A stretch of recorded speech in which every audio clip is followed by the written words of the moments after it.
اعوذ باللہ من الشیطان اللعین الرجیم بسم اللہ الرحمن الرحیم رب اشرح لی صدری ویسر لی امری واحلل عقدۃ من لسانی یفقهوا قولی ان اللہ وملائکتہ یصلون علی النبی یا ایہا الذین آمنوا صلوا علیہ وسلموا تسلیما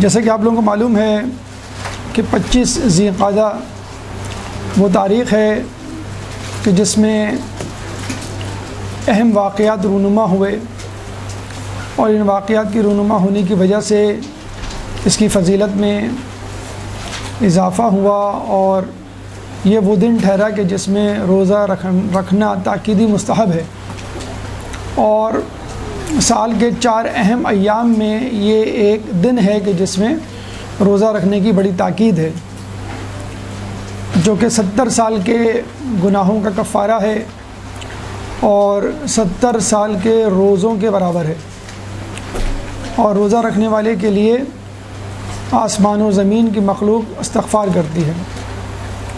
اور اگر آپ رات کی شب بیداری اس میں شامل کر لیں 25 ذی القعدہ کی، جو کہ بدھ کے دن پڑ رہی ہے، تو جسے ہم کہتے ہیں کہ ٹاپ اپ یا اپ سائز کرنا، آپ جب ریسٹورنٹ میں جاتے ہوں گے تو ڈرنک یا اپنا برگر جب اپ سائز یا ٹاپ اپ کرتے ہیں، تو اگر آپ شب بیداری کریں گے تو یہ اضافہ ہو جائے گا کتنا، 70 سال کی عبادت 100 سال کی عبادت میں تبدیل ہو جائے گی، اور 100 سال کی عبادت ایسے کہ ہر دن روزہ اور ہر رات شب بیداری۔ تو یہ بڑا اہم دن ہے کہ جس میں آپ کو اعمال انجام دینے ہیں، روزے کے حوالے سے غسل ہے، 2 رکعت نماز ہے کہ جس میں سورہ شمس 5 مرتبہ ہر رکعت میں پڑھنی ہے چاشت کے وقت، اور 2 دعائیں ہیں، ایک لا حول ولا قوۃ الا باللہ سے شروع ہوتی ہے اور ایک یا داعی الکعبہ سے شروع ہوتی ہے، اور 5واں عمل ہے زیارت امام رضا علیہ السلام۔ اللہم صلی علی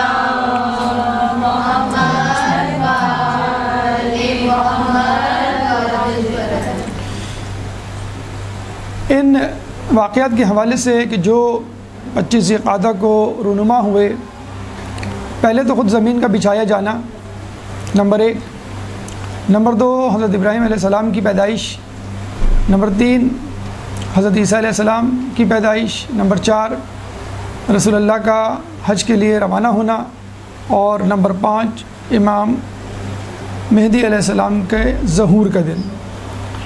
یہ 5 واقعات اس دن رونما ہوئے، اور اس مناسبت سے ہم نے پچھلے سال غالباً حضرت ابراہیم علیہ السلام کی سیرت کے حوالے سے آپ کے سامنے گفتگو پیش کی تھی۔ آج ہم حضرت عیسیٰ علیہ السلام کی سیرت کے حوالے سے گفتگو پیش کر رہے ہیں۔ حضرت عیسیٰ علیہ السلام کی سیرت کے حوالے سے یاد رکھیے کہ آپ کی سیرت اگر ہم تلاش کریں تاریخ کی کتابوں میں تو 30 سال کی عمر میں ان کو نبوت ملی، اور باقی 3 سال انہوں نے نبوت کی تبلیغ اور دین کی تبلیغ میں گزارے، اور یہ تمام واقعات جو ہمیں نبوت کے حوالے سے، ان کی تبلیغ کے حوالے سے ملتے ہیں، واقعات اور حکایات سے بھرپور ہیں، جس میں نصیحتیں اور مشورے اور جسے کہتے ہیں کہ ہمارے لیے نمونہ حیات موجود ہیں۔ تو کچھ واقعات جو ہمیں تاریخ کی کتابوں میں ملتے ہیں وہ آپ کے سامنے آج پیش کیے جائیں گے سیرت حضرت عیسیٰ علیہ السلام کے عنوان سے۔ تو آج ہمارا عنوان ہے سیرت حضرت عیسیٰ علیہ السلام۔ سب سے پہلے اگر ہم بات کریں اور یہ دیکھیں کہ انسان کے لیے زندگی میں سب سے اہم چیز کیا ہے، تو ہم یہ کہیں گے کہ انسان کے لیے سب سے اہم چیز ایمان ہے، اور ایمان میں ظاہر سی بات ہے اگر ہم شروع سے شروع کریں اصول دین کے حوالے سے تو توحید، عدل، نبوت، امامت، قیامت، لیکن اگر آپ غور کریں تو اہم ترین کے حوالے سے تو شاید توحید، ایمان بننے کے لائق ہے آپ کی زندگی میں، لیکن جس ترتیب سے آپ کو ان اصول کو، ان عقائد کو قبول کرنا ہے، اس میں نبوت کا نمبر پہلے ہے. یعنی پہلے نبی آپ کے سامنے ہوتا ہے اور نبی اپنے آپ کو نبی کہلواتا ہے، خدا کا نمائندہ اپنے آپ کو کہتا ہے، اور پھر وہ خدا کا تعارف کرواتا ہے، پھر وہی قیامت کے بارے میں بتلاتا ہے، پھر وہی ایک کتاب آپ کے حوالے پیش کرتا ہے، اور پھر وہی شریعت کے حلال حرام کو متعین کرتا ہے. تو دیکھا جائے تو دین میں سب سے زیادہ اہمیت خود نبی کی ہے. اگر نبی پر ایمان متزلزل ہو جائے تو خدا پر بھی ایمان متزلزل ہو جائے گا، اور قیامت پہ بھی، اور باقی دین کے احکامات پر بھی.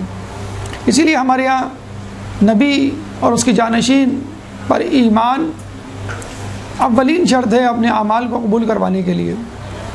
چنانچہ ہم یہ دیکھتے ہیں کہ جب آدم علیہ السلام کو بھیجا گیا تو فرشتوں کو کہا گیا ان کو سجدہ کرو، اور جس نے سجدے سے انکار کیا اس کو راندۂ درگاہ کر دیا گیا.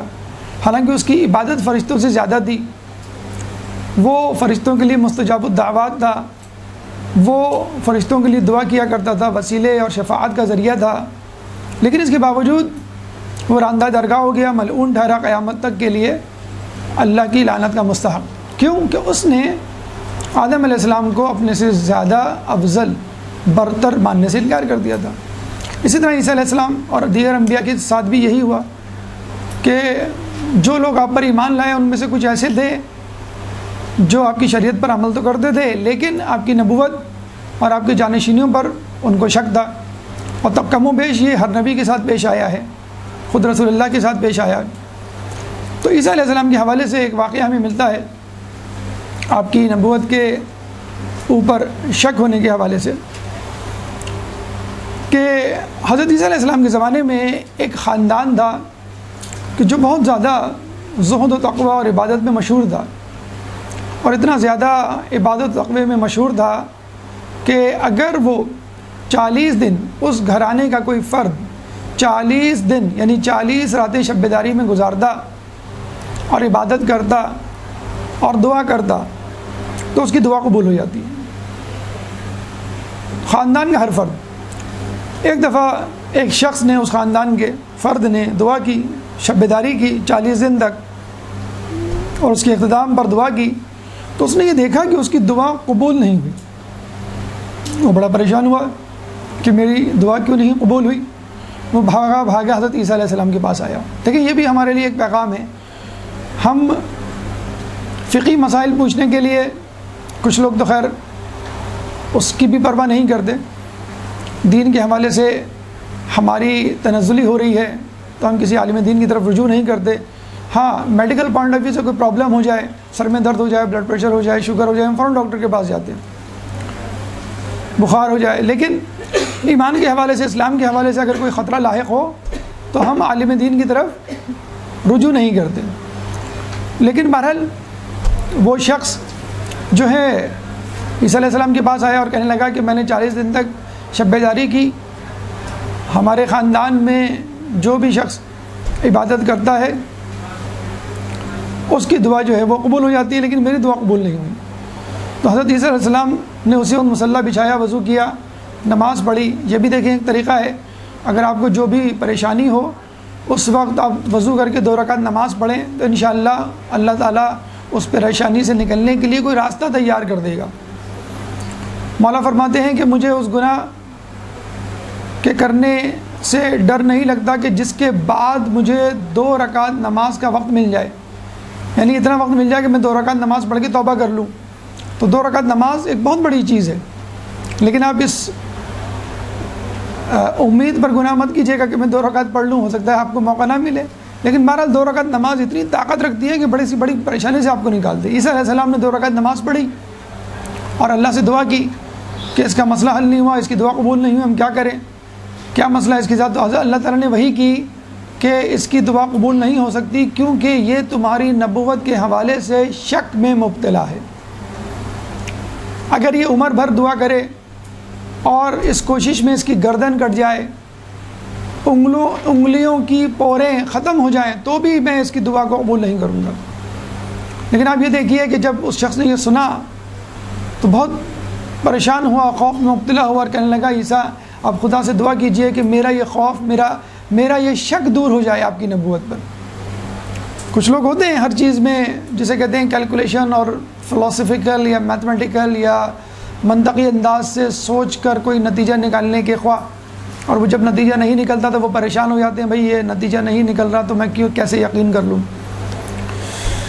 جب اس نے یہ سنا تو اس نے کہا عیسیٰ علیہ السلام آپ دوبارہ دعا کیجئے اور کہیے کہ مجھے آپ کی نبوت میں جو شک ہے اللہ تعالیٰ رفع کر دے اور مجھے آپ پر کامل ایمان ہو جائے۔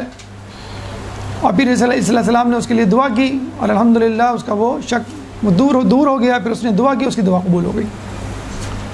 تو ہمیں یہاں سے پتہ چلتا ہے کہ انسان کتنی ہی عبادت کیوں نہ کر لے، اللہ کے منتخب نمائندوں اور بندوں سے اگر اس کو کچھ عار ہے، کچھ اشکال ہے، ان پہ شک ہے، تو اس کی دعا، اس کی عبادت قبول نہیں ہوگی، اس کا ایمان قبول نہیں کیا جائے گا۔ اور یہی بات ہمیں چھٹے امام جعفر صادق علیہ السلام اللہم صلی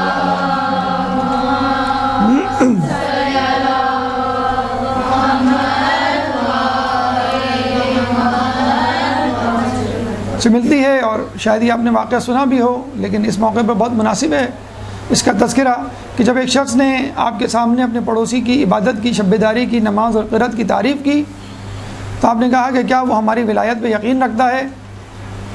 تو آپ کے صحابی نے کہا نہیں۔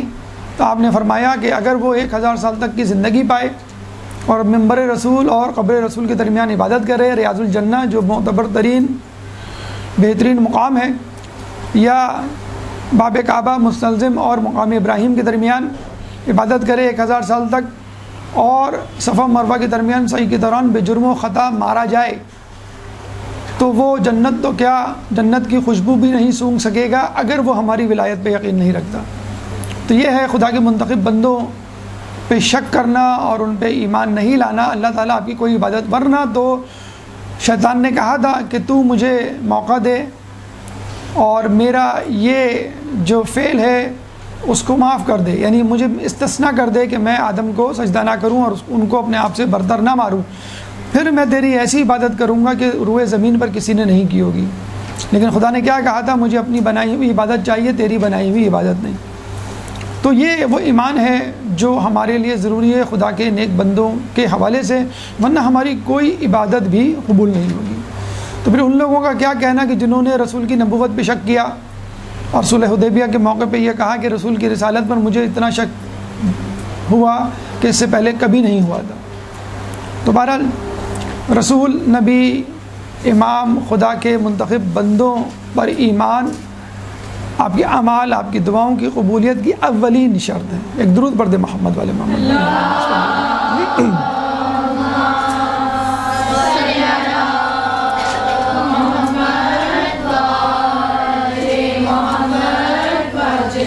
اچھا، اس کی ایک وجہ، بہت ساری وجوہات ہو سکتی ہیں، لیکن ایک ایسی وجہ ہے جو اکثر ہماری زندگی میں آتی رہتی ہے اور ہمارا اس سے واسطہ پڑتا ہے۔ تو اس کو بہت اچھی طرح ذہن میں رکھ لیجئے کہ انسان کس طرح نبوت یا ایمان میں شک کی حالت سے گزرتا ہے۔ اس کی وجہ کیا ہے؟ وجوہات میں سے ایک اہم ترین وجہ خود پسندی۔ ایک واقعہ ملتا ہے کہ حضرت عیسیٰ علیہ السلام اپنے حواری کے ساتھ جا رہے تھے، دریا کے پاس سے گزرے، بسم اللہ الرحمن الرحیم پڑھ کر پورے خلوص کے ساتھ دریا کے پانی پہ قدم رکھا اور چلنا شروع کر دیا۔ ان کے پیچھے ان کا ایک صحابی، اس نے بھی بسم اللہ الرحمن الرحیم پڑھا اور ان کے پیچھے چلنا شروع کر دیا۔ جب وہ ان کے پیچھے چلتا رہا اور ان کے قریب آ گیا تو اس نے کہا کہ عیسیٰ علیہ السلام بھی پانی پہ چل رہے ہیں، میں بھی پانی پہ چل رہا ہوں، تو مجھ میں اور ان میں کیا فرق؟ چنانچہ جیسے ہی یہ خیال اس کے ذہن میں آیا وہ ڈوبنے لگا۔ عیسیٰ علیہ السلام نے ہاتھ پکڑ کے اس کو اٹھایا اور کنارے پہ لے جا کر پوچھا کہ تمہارے ساتھ کیا معاملہ ہوا؟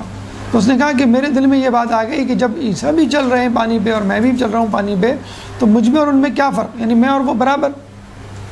بس یہاں پہ آگے آدمی دھوکہ کھا جاتا ہے۔ اگر اس کے ساتھ کوئی معجزہ، کوئی کرامت، کوئی خواب مثلا آپ کا سچا ثابت ہو جاتا ہے تو آپ سمجھتے ہیں کہ بس میں اب جو ہوں ولی اللہ بن گیا اور میں جو ہوں اللہ کا محبوب بندہ، یا میں حج پہ چلا گیا مثلا، اب جو ہے اللہ میری کوئی دعا رد نہیں کرے گا، ساری دعائیں میری قبول ہوں گی، اور چنانچہ باقی تمام لوگ مجھ سے کم تر.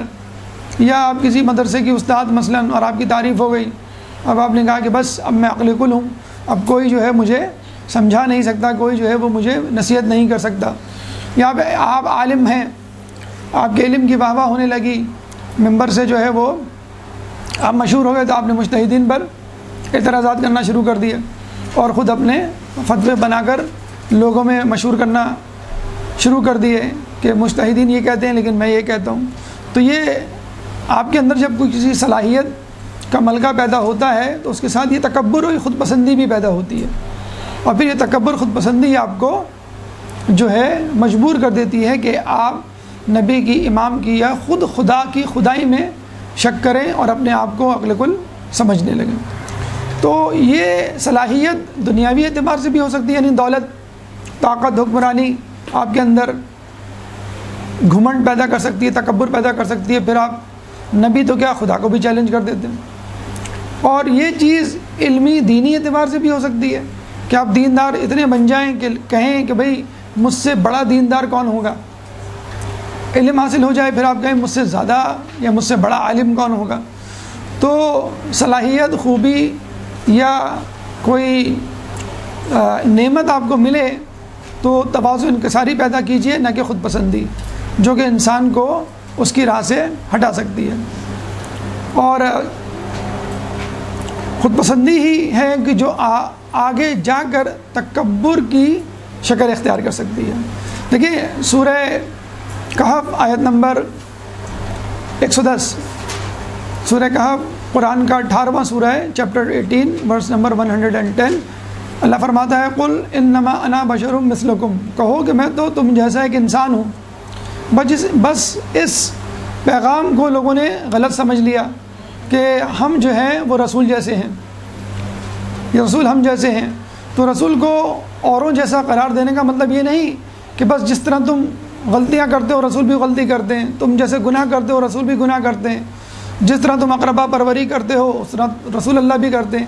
اور پھر لوگوں نے بہت ساری ایسی صفات اور خامیاں اور کوتاہیاں اور گناہ رسول اللہ سے نعوذ باللہ منسوب کی جو عام لوگوں سے ہوتے ہیں، اور پھر جو ہے وہ نبوت پہ شک کر بیٹھے. تو اپنے آپ کو رسول جیسا سمجھنا، اپنے آپ کو ولی اللہ سمجھنا یا اپنے مقام سے برتر سمجھنا جو انسان کو خود پسندی اور اس کے بعد تکبر میں مبتلا کر دیتا ہے. ایک درود پڑھ دے محمد والے محمد.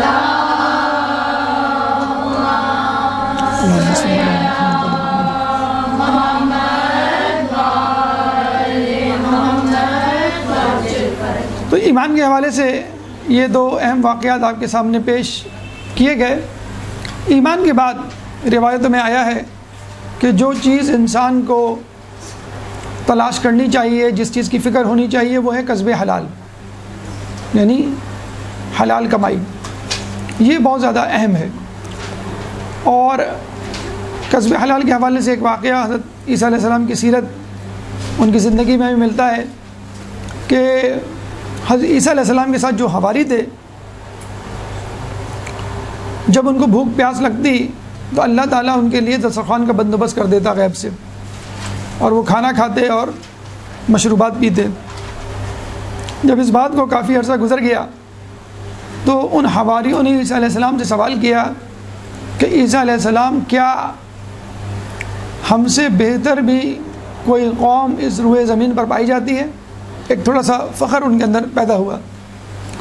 تو عیسیٰ علیہ السلام نے کہا نعم، من یعمل بیدی ہے، جو اپنے ہاتھ سے کام کرے، اور وَيَأْكُلُ مِن کسبہ، اور جو اپنے ہاتھ کی کمائی کھائیں، جو اپنے ہاتھ سے عمل کرے اور اپنے ہاتھ کی کمائی کھائیں.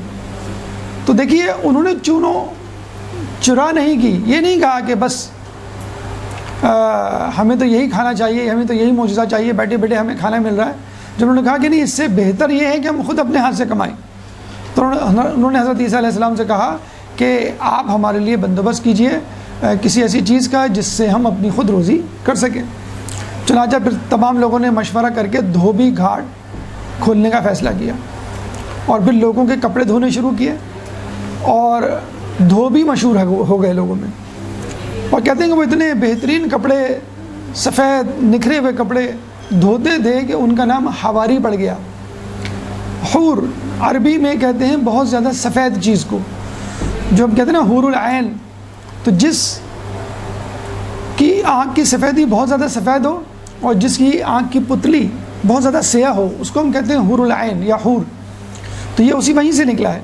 تو ان کا نام حواری پڑا ہی اسی لیے کہ وہ اتنے صاف اور نکھرے ہوئے کپڑے دھوتے تھے کہ لوگ جو ہے بڑے خوش ہو جاتے تھے، اور پھر یہاں سے انہوں نے اپنے ہاتھ سے کمائی کرنے کا جو ہے وہ سلسلہ شروع کیا۔ تو یہاں سے ہمیں ایک سبق ملتا ہے کہ انسان اگر اپنے ہاتھ سے کمائے، اپنے ہاتھ سے کمائی ہوئی روزی کھائے، تو اس میں کوئی بھی عیب والی بات نہیں ہے۔ اور یہ ہمیں خود پانچویں امام محمد باقر علیہ السلام اللہم صلی علی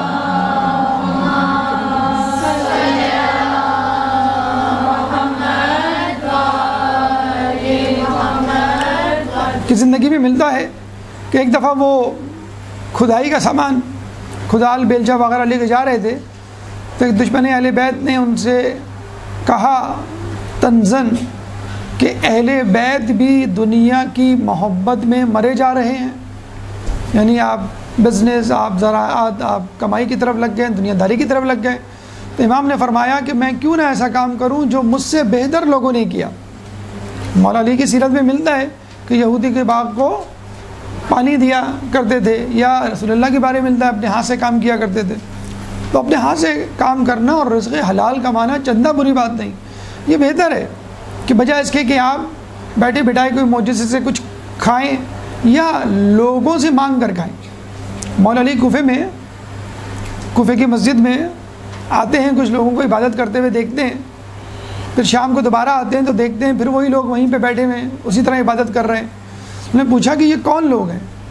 تو بتایا گیا کہ یہ کوفے کے عابد ہیں کہ جو دن بھر یہیں بیٹھے رہتے ہیں اور عبادت میں مصروف رہتے ہیں۔ تو مولا نے کہا کہ کیا یہ کچھ کھاتے کماتے نہیں؟ انہوں نے کہا کہ یہ لوگ کھاتے تو ہیں لیکن دوسروں کی کمائی لوگ کماتے ہیں اور ان کو لا کے دے دیتے ہیں اور یہ پھر وہ کھاتے ہیں۔ تو مولا نے کیا کہا کہ ان سے بہتر تو کوفے کے کتے ہیں۔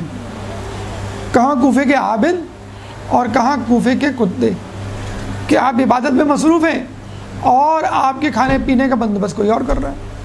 اس رسول اللہ کی زندگی میں ہمیں ملتا ہے کہ لوگوں نے سفر کی ایک رودات سنائی اور یہ کہا کہ فلاں شخص دن بھر عبادت کرتا رہا اور ہم تو کبھی کرتے تھے کبھی نہیں کرتے تھے، لیکن وہ مسلسل عبادت میں مصروف رہتا تھا دن رات۔ تو رسول اللہ نے کہا کہ تو پھر اس کے حصے کا کام کون کرتا تھا؟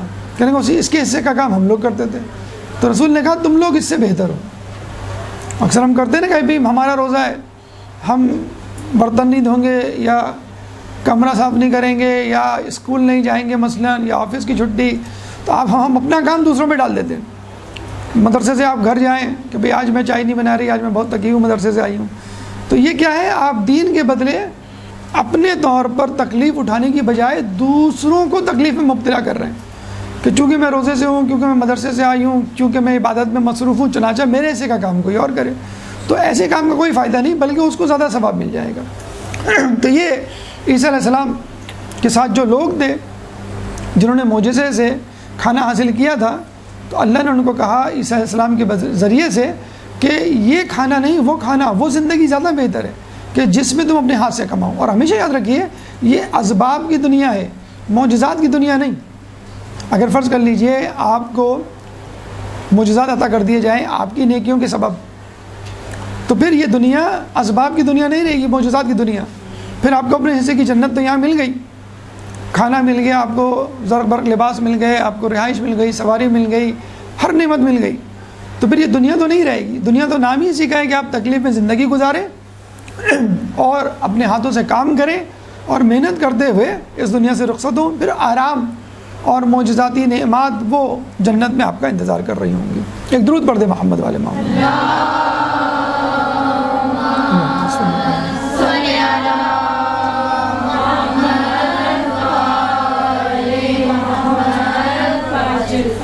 دیکھیے جب آدمی رزق حلال کماتا ہے یا روزگار حاصل کرتا ہے تو اس میں بھی انسان ذرا بے اعتدالی کا شکار ہو جاتا ہے۔ جہاں آپ کے روزگار میں اضافہ ہوا، اللہ نے برکت دی، جہاں چند پیسے زیادہ آنے لگے اور آپ کا اسٹیٹس اور لوگوں سے بڑھ گیا تو پھر کیا ہوتا ہے؟ آپ اللہ کو بھول جاتے ہیں، لوگوں کو حقارت کی نگاہ سے دیکھتے ہیں، پھر اپنے فرائض اور واجبات سے منہ موڑ لیتے ہیں، پھر دنیا میں مبتلا ہو جاتے ہیں، اور پھر حل میں مزید اور زیادہ کی رٹ اور آرزو آپ کے ساتھ لگ جاتی ہے، اور پھر آپ بتدریج خدا سے دور ہوتے ہوتے مکمل طور پہ اس سے غافل ہو جاتے ہیں، اور یہ چیز آپ کے اندر حب دنیا پیدا کر دیتی ہے کہ میں اور نعمتوں سے استفادہ کروں اور دنیا داری کروں۔ تو حب دنیا کے حوالے سے ایک بڑا اچھا واقعہ ہمیں حضرت عیسیٰ علیہ السلام کے حوالے سے ملتا ہے، اور یہ تو آپ کو معلوم ہے کہ حضرت عیسیٰ علیہ السلام مردوں کو زندہ کر دیا کرتے تھے۔ چنانچہ بلازدہ نامی شہر سے وہ گزرے تو وہاں دیکھا کہ تمام لوگ مردہ پڑے ہوئے ہیں، اور ان کے ساتھ حیوانات بھی مردہ پڑے ہوئے ہیں۔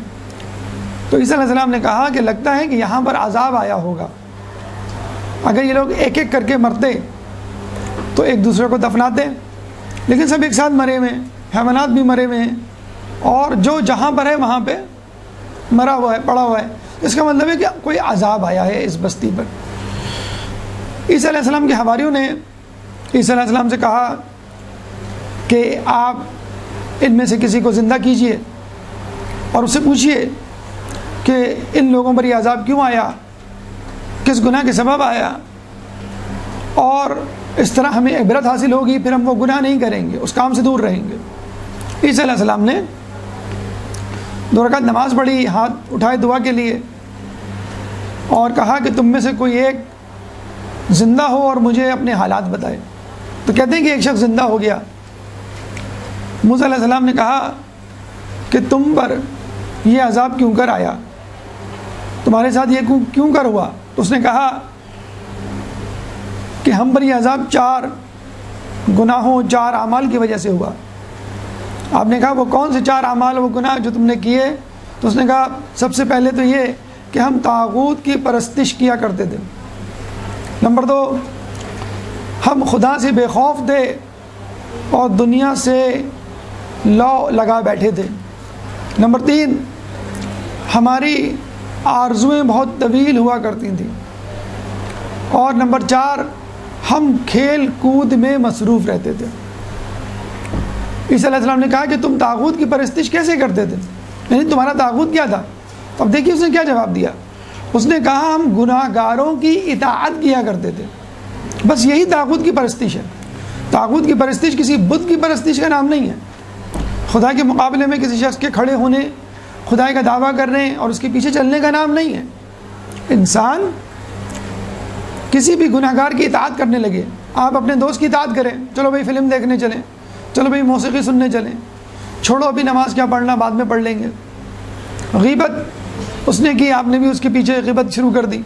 اور اکثر تو یہ لوگ کہتے ہیں کہ بھئی اگر میں نے یہ نہ کیا یا یہ نہ کیا ہوتا تو میرا دوست مجھ سے ناراض ہو جاتا، میں حجاب کرتی ہوں تو میری دوست میرے ساتھ کمفرٹیبل نہیں ہوتی اور میرا مذاق اڑایا جاتا ہے۔ تو پھر کیا ہوتا ہے، آپ بھی حجاب چھوڑ دیتی ہیں اور پھر کہتی ہیں کہ میری سہیلیوں کو میرے دوستوں کو پسند نہیں، یا شوہر کی وجہ سے کوئی حجاب چھوڑ دے۔ تو یہ کیا ہے؟ گناہ گاروں کی اطاعت، یہی طاغوت کی پرستش ہے، یہی طاغوت کی عبادت ہے۔ پھر عیسیٰ علیہ السلام نے کہا کہ تم لوگ دنیا سے محبت کس طرح کیا کرتے تھے؟ انہوں نے کہا کہ ہم دنیا سے محبت اس طرح کرتے تھے کہ جس طرح ایک ماں اپنے بچے سے محبت کرتی ہے۔ جس طرح بچہ آپ سے روٹھ جائے، ناراض ہو جائے، آپ پریشان ہو جاتی ہیں، اور جب وہ آپ کے ساتھ راضی ہو تو آپ خوش ہو جاتی ہیں، اس کی خوشی آپ کی خوشی، اس کی ناراضگی آپ کی ناراضگی۔ تو جب دنیا ہمارے پاس ہمارے ساتھ ہوتی تھی تو ہم خوش ہوتے تھے، اور جب دنیا ہمارے ہاتھ سے نکل جاتی تھی تو ہم پریشان ہو جاتے تھے۔ لمبی آرزویں اور غفلت، کھیل کود۔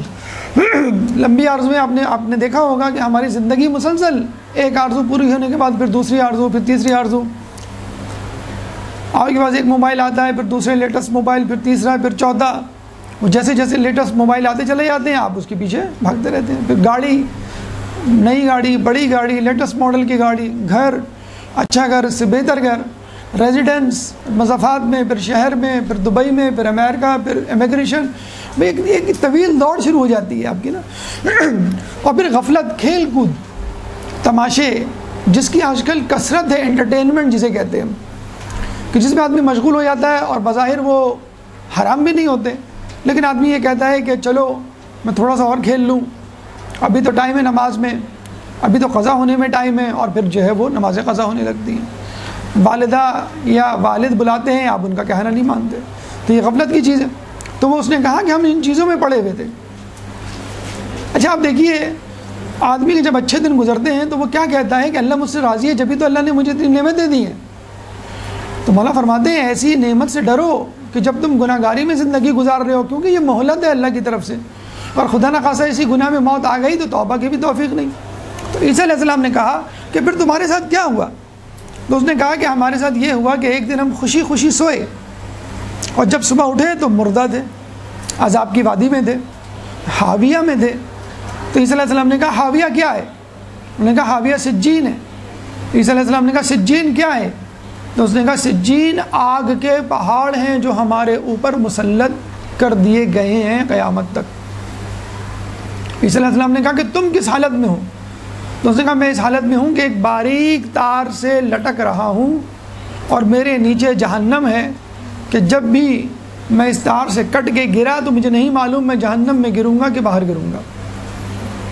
پھر عیسیٰ علیہ السلام نے بہت اہم سوال کیا کہ ان تمام لوگوں میں فقط تم نے زندہ ہو کر مجھ سے کیوں کلام کیا؟ یہ ایک فضیلت کی بات ہے کہ عیسیٰ علیہ السلام سے فقط ایک نے پوری وادی میں۔ تو اس نے کیا کہا کہ میں ان لوگوں میں سے تھا مگر گناہ نہیں کرتا تھا، گناہ گار نہیں تھا۔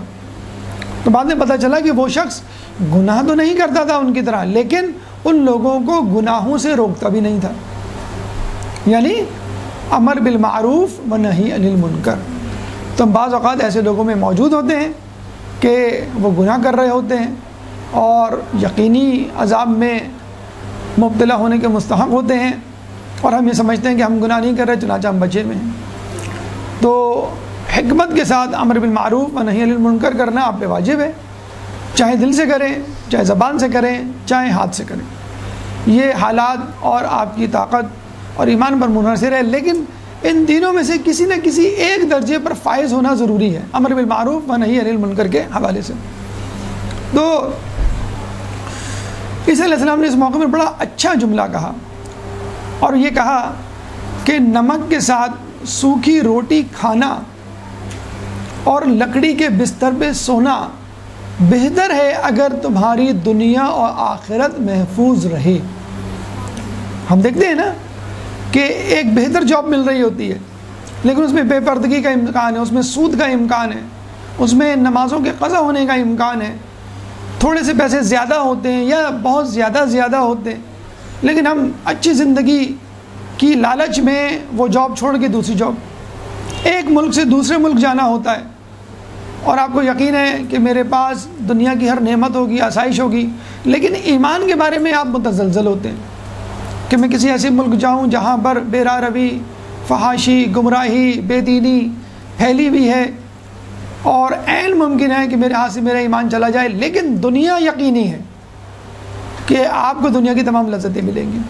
تو بس اس لالچ میں اپنے آپ کو جھوٹا دلاسا دے کر، لوگوں کو تسلیاں دے کر کہ نہیں میرا ایمان سلامت رہے گا، آپ چلے جاتے ہیں، پھر پتہ چلتا دنیا تو مل جاتی ہے۔ تو بہتر ہے، جسے کہتے ہیں نا، کچھ لوگوں کو دیکھا گیا ہے قسم کرسی کی زندگی گزارتے ہیں، چھوٹا موٹا کاروبار ہوتا ہے، چھوٹی سی جاب ہوتی ہے، کم تنخواہ ہوتی ہے، لیکن ایمان سلامت ہوتا ہے ان کا، اور جب وہ ایمان خطرے میں پڑنے لگتا ہے تو وہ سمجھ جاتے ہیں کہ اب یہ والی جاب، یہ والی جگہ، یہ والا عمل میرے لیے بہتر نہیں ہے۔ تو عیسیٰ علیہ السلام تو بہت زیادہ احتیاط کی ترغیب دیتے ہوئے نظر آتے ہیں کہ نمک کے ساتھ روٹی اور لکڑی کے بستر، یعنی بغیر گدے کہ آپ بستر پہ سو جائیں، فرش پہ سو جائیں، یہ بہتر ہے بجائے اس کے کہ آپ اپنی دنیا اور آخرت کو خطرے میں ڈالیں۔ اچھا آخرت تو خطرے میں ڈلتی ہے، دنیا بھی خطرے میں ڈلتی ہے۔ ایسے لوگ جو دین و ایمان کی فکر نہیں کرتے اور دنیا کے پیچھے دیوانہ وار بھاگتے ہیں، پھر ان کے حاسدین بھی زیادہ ہو جاتے ہیں، ان کے دشمن بھی زیادہ ہو جاتے ہیں، پھر ان کو خطرات سے بھی زیادہ دوچار ہونا پڑتا ہے۔ کچھ نہیں تو کچھ نہیں، کم از کم دل کا سکون اور چین ان کے ہاتھ سے چلا جاتا ہے۔ ایک ضمیر کی خلیش ہمیشہ کے لیے ان کے ساتھ رہتی ہے جو قبر تک ان کے ساتھ جاتی ہے۔ تو یہ عیسیٰ علیہ السلام کی نصیحت اس بستی کے گناہ گاروں کی رودات سننے کے بعد ہمارے لیے ایک بہت بڑا پیغام ہے کہ ہم بھی قناعت کر لیں، کم تر زندگی پر اکتفا کر لیں، لیکن کسی قیمت پر اپنے ایمان کو خطرے میں نہ ڈالیں۔ ایک درود پڑھ دیں محمد والے محمد۔ اللہم صلی اللہ علیہ وسلم۔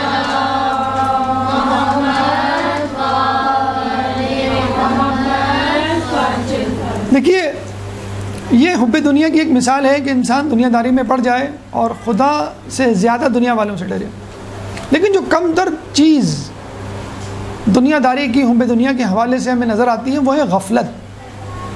غفلت کیا ہے؟ ایسی صورتحال جو آپ کے واجبات سے بے بہرا کر دے، جس کی مشغولیت آپ کو اپنی مصروفیت ذمہ داریوں سے دور کر دے۔ ٹی وی ہے، موبائل ہے، کھیل کود ہے، گپ شپ کی محفلیں ہیں، یہ غفلت۔ تو انسان اگر دنیا داری میں نہیں پڑتا، حب دنیا کا شکار نہیں ہوتا، تو شیطان کم از کم کیا کرتا ہے اس کے ساتھ؟ اس کو غفلت میں مبتلا کر دیتا ہے، وہ غافل ہو جاتا ہے۔ وہ یہ نہیں کہتا کہ میں نماز نہیں پڑھوں گا، وہ یہ کہتا ہے کہ تھوڑی دیر میں پڑھ لوں گا، بعد میں پڑھ لوں گا۔ تو یہ جسے کہتے ہیں کہ غفلت ہے جو شیطان مبتلا کرتا ہے انسان کو۔ کیسے؟ بڑا اچھا واقعہ حضرت عیسیٰ علیہ السلام کے حوالے سے۔ عیسیٰ علیہ السلام اپنے ایک حواری کے ساتھ جا رہے تھے اکیلے، یعنی 2 افراد تھے بس۔ تو ایک جگہ وہ رکے تو انہوں نے دیکھا کہ وہ شخص جو ان کے ساتھ ہے وہ ان کے ساتھ بیٹھتا نہیں ہے، تھوڑی دیر بیٹھتا ہے پھر چلا جاتا ہے، پھر تھوڑی دیر بیٹھتا ہے پھر چلا جاتا ہے، پھر کسی کام میں مصروف ہو جاتا ہے۔ اور عیسیٰ علیہ السلام کو لگتا ہے کہ یہ فضول کام کر رہا ہے۔ یہ بالکل ایسا ہی کہ گھر میں آپ اپنے بیٹے اور اپنے چھوٹے بھائی بہن کے ساتھ بیٹھے ہوئے ہیں اور اس کو پڑھانا ہے آپ کو۔ اچھا، اس زمانے میں باقاعدہ مدرسے، اسکول، کالج تو ہوا نہیں کرتے تھے، تو ہوتا یہ تھا کہ کوئی نبی، کوئی ولی، کوئی استاد، کوئی عالم جس کے ساتھ اب آپ رہتے تھے اور استفادہ کرتے تھے اور علم حاصل کرتے تھے، تو اس کی صحبت، اس کے ساتھ رہنا ہی ایک مدرسہ تھا، ایک اسکول تھا، ایک جسے کہتے ہیں کہ کلاس ہوا کرتی تھی وہ۔ تو عیسیٰ علیہ السلام نے جب یہ دیکھا کہ یہ شخص مسلسل گھوم رہا ہے، ادھر ادھر کچھ چیزیں جمع کر رہا ہے، چن رہا ہے کچھ، تو ان کو بہت غصہ آیا۔ انہوں نے بہت سمجھایا اس کو کہ میرے پاس بیٹھو، لیکن وہ شخص نہیں بیٹھا۔ تھوڑی دیر بعد عیسیٰ علیہ السلام نے دیکھا کہ اپنے ہاتھ میں بہت ساری ہڈیاں جمع کر کے لایا، اور ہڈیاں جمع کر کے عیسیٰ علیہ السلام کے سامنے رکھ دی اور کہا کہ آپ اس ہڈی کے مالک انسان کو زندہ کریں، یعنی جس کی ہڈیاں ہیں اس کو زندہ کریں آپ۔ تو عیسیٰ علیہ السلام کو اس پہ بڑا غصہ آیا۔ دیکھیں، معجزات اس کو دکھائے جاتے ہیں کہ جو نبی پر یقین نہیں کرتا تو وہ معجزہ طلب کرتا ہے، معجزہ دکھایا جاتا ہے، پھر وہ ایمان لے آتا ہے۔ لیکن اگر کوئی ایمان لے آیا ہو اور پھر بھی کہے کہ مجھے معجزہ دیکھنا ہے، یا تو اس کو آپ کی نبوت پہ شک ہے، یا پھر وہ معجزے کو کھیل تماشا سمجھ رہا ہے۔ یہ جادو، کرتب بازی، سرکس تو نہیں ہے کہ آپ لوگوں کو دکھاتے پھریں اور اپنی واہ واہ کروائیں۔ تو وہ لا کے بیٹھ گیا، اور عیسیٰ علیہ السلام کو بہت غصہ آیا اس بات پر بھی کہ یہ معجزہ کیوں طلب کر رہا ہے، یہ کوئی کھیل تماشا تو نہیں ہے۔ تو عیسیٰ علیہ السلام جو ہے اس وقت میں نماز پڑھتے ہیں اور اللہ سے دعا کرتے ہیں کہ یہ مجھ سے کہہ رہا ہے کہ اس ہڈی کے مالک انسان کو زندہ کر دے، جس کی ہڈیاں اس کو زندہ کر دے۔ یعنی وہ نہ چاہ رہے تھے، لیکن پھر بھی کیونکہ اس کی ضد تھی تو اس کی ضد کو اللہ کے سامنے رکھ دیا۔ تو اللہ نے کہا کہ ٹھیک ہے، تم اس کو حکم دو، یہ جس کی ہڈیاں وہ زندہ ہو جائے گا۔ عیسیٰ علیہ السلام نے حکم دیا تو وہ شیر بن گیا، یعنی وہ انسان نہیں تھا، وہ ہڈیاں شیر کی تھیں، اور جیسے ہی وہ شیر بنا، مجسم شیر اس آدمی کو ہڑپ کر گیا۔ عیسیٰ علیہ السلام نے ایک دم سے، جسے کہتے ہیں وہ بھی ہکا بکا رہ گئے، یہ کیا ہو گیا؟ انہوں نے کہا کہ تم نے ایسا کیوں کیا؟ کہیں گے اس لیے کہ اس شخص نے آپ کو غصہ دلایا تھا۔ دیکھیے، استاد کا احترام، عالم کا احترام، بزرگ کا احترام ہمیں یہاں سمجھ میں آتا ہے کہ ہمارے سامنے والد والدہ بیٹھے ہوں، بزرگ بیٹھے ہوں، عالم بیٹھا ہو، استاد بیٹھا ہو، کوئی بھی قابل احترام شخصیت بیٹھی ہو، اور ہم اکثر دیکھا گیا نوجوان ٹانگ پہ ٹانگ رکھ کے موبائل یا صوفے پہ نیم دراز ہو کے ٹی وی دیکھ رہے ہیں۔ مطلب ایک احترام اور ایک جسے کہتے ہیں ادب اب مفقود ہوتا جا رہا ہے۔ پہلے کیا ہوتا تھا کہ والد صاحب اگر کمرے میں آتے تھے تو بیٹے اس کے صاحبزادے اٹھ کے دوسرے کمرے میں چلے آتے تھے، اتنا ڈر خوف اور ہیبت ہوا کرتی تھی۔ پھر یہ دور آیا کہ وہ آتے تھے تو آپ اٹھ کے بیٹھ جایا کرتے تھے، ٹی وی کا چینل چینج کر دیا کرتے تھے۔ اب کیا ہوتا ہے، ابو سامنے سے ہٹے، نظر نہیں آ رہا، اب تو یہ کہتے تھے، اور جس طرح بیٹھے ہوئے اسی پوسچر میں بیٹھے رہتے ہیں، باقاعدہ امی کو ابو کو ٹوکنا پڑتا ہے کہ تمہاری پھپھو آئی ہیں سلام کر لو، تمہارے چچا آئے ہیں ان سے ذرا مل لو۔ تو ادب اب آپ یہ واقعہ دیکھیں کہ فقط بے ادبی تھی نا، اس نے یہ تو نہیں کہا کہ میں عیسیٰ کو نہیں مانتا، اس نے کوئی حرام کام بھی نہیں کیا، اس نے ہڈیاں جمع کی، لیکن بے ادبی، بے احترامی، بے وقاتی اور فضولیات میں مشغول رہنا، اپنے آپ کو غفلت میں مبتلا رکھنا، تو وہ اس کو کھا گیا۔ اور عیسیٰ علیہ شیر نے کیا کہا کہ کیونکہ آپ اس سے ناراض تھے اس لیے میں اس کو کھا گیا۔ اگر ہم ہوتے اس کی جگہ کیا کرتے، یا یوں یہ سوال یوں کر لیجئے کہ اس نے ایسا کیوں کیا، تو ہم کہیں گے اس زمانے میں فیس بک نہیں تھا، ورنہ وہ آدمی جو ہے وہ فیس بک یوز کر رہا ہوتا۔ ہم ہوتے اس آدمی کی جگہ تو فیس بک پہ ہوتے، لاگ آن ٹویٹر پہ ہوتے، یا انٹرنیٹ پہ مصروف ہوتے، یا ٹی وی پہ فیفا دیکھ رہے ہوتے، یا کوئی ریسیپی والا چینل دیکھ رہے ہوتے۔ عیسیٰ علیہ السلام بیٹھے ہوتے، کب یہ فارغ ہوگا، کب وقفہ آئے گا، کب اشتہارات چلیں گے تو یہ میرے پاس آئے گا۔ تو کہنے کا مقصد یہ ہے کہ اس زمانے کی مشغولیات، کھیل تماشے، غفلت کے ذرائع اور دے، آج کل غفلت کے ذرائع اور ہیں، لیکن سزا دونوں کی ایک ہی ہے، بے احترامی، بے ادبی ہی تو ہے، انداز مختلف ہیں۔ وہ کسی اور لغو کام میں مصروف تھا، ہم کسی اور لغو کام میں یا لہو و لعب میں مصروف ہوں گے۔ تو ہمیں چاہیے کہ اس غفلت کی زندگی سے باہر آئیں، اپنے آس پاس دیکھیں کیا ذرائع ہیں جن سے ہم نصیحتیں حاصل کر سکتے ہیں۔ جسے کہتے ہیں نا کہ لوگ کہتے ہیں کہ بھئی جب مریں گے، قبر میں جائیں گے، محشر برپا ہوگی تو پھر ہم حساب کتاب دیں گے، تو ابھی سے اس کی فکر کرنے کی کیا ضرورت۔ دیکھا جائے تو بس محشر برپا ہو چکی ہے، آپ کے اعمال لائف جا رہے ہیں، امام کے پاس بھی اور خدا کے پاس بھی، اور جب آپ کی آنکھ بند ہوگی بس سمجھ لیں محشر جو ہے وہ یہ گھڑی محشر کی ہے، تو عرصۂ محشر میں ہے، پیش کر غافل اگر کوئی عمل دفتر میں ہے۔ سمجھ لیں کہ یہ آپ کا محشر ہے، اور آپ کے پاس جو کچھ بھی اعمال ہیں وہ خدا کے سامنے اس وقت جو ہے وہ پیش ہو رہے ہیں۔ تو غفلت سے بچیے، اس آدمی کی طرح نہ ہو جائیے کہ جو اپنے سامنے بیٹھے ہوئے نبی کی بے احترامی کرتے ہوئے غفلت میں مشغول ہو گیا۔ خود ہمارے گھر میں توضیح المسائل، خود ہمارے گھر میں قرآن مجید، خود ہمارے گھر میں نہج البلاغہ، کتنے عرصے دھول مٹی میں اڑے پڑے رہتے ہیں، اور غفلت کے ذرائع میں مشغول ہو کے ہم ان کو بھلا دیتے ہیں۔ ایک درود پڑھ دے محمد والے محمد، اللہم صلی اللہ علیہ وسلم۔